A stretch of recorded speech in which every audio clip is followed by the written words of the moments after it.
with the adventures of tour personnel, and it gives you an idea of exactly how different everybody is.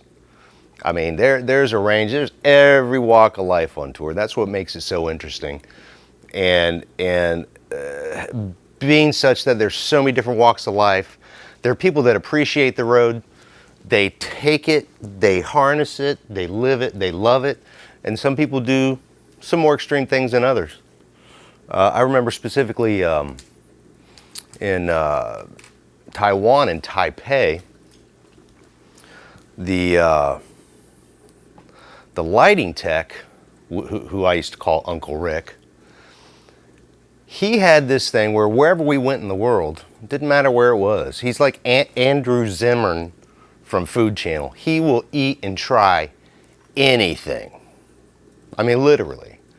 So we'd been there a couple of days doing production, doing outdoor stadiums, and it was a leapfrog tour, and we're getting ready to do the first show, and we had one night before the big show, and Uncle Rick had been out on the break just right outside the stadium on the street, and he'd been eating dried chicken feet with saffron and trying dried bugs and worms and all kinds of stuff. Man, he would eat anything.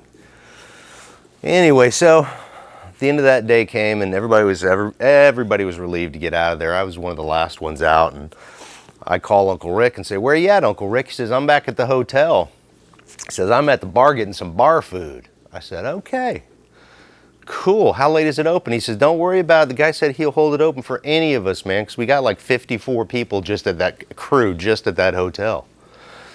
And I said, "Great, I'll be there. I'll be there in about 20 minutes. So I make it back to the hotel, and I head on up to the 5th floor where they got the bar, and I'm really hungry, but I just wanted to, I've been to Taiwan several times, and I like the noodle soup. I just like the noodles, the big noodles they have. It's just freaking great. And I go in there, and Uncle Rick's the only person in the bar sitting at the bar, and he's eating. And I said, "What do you got there?" And he goes, "Oh, I've got beef and noodles." I said, "Great, that's awesome." I said, let's slide that menu on over here. So he slides the menu over to me, and I look, and I said, "Okay, so the soups, there's like 5 different ones here," and I said, "Well, what would you recommend?" And he goes, "I'm having number 1, which is the beef and noodles." I said, "Well, I kind of just want noodles." So the bartender comes out, and the guy that orders everything, and he says to me, he goes, "Oh, you should have number 1. It's very good."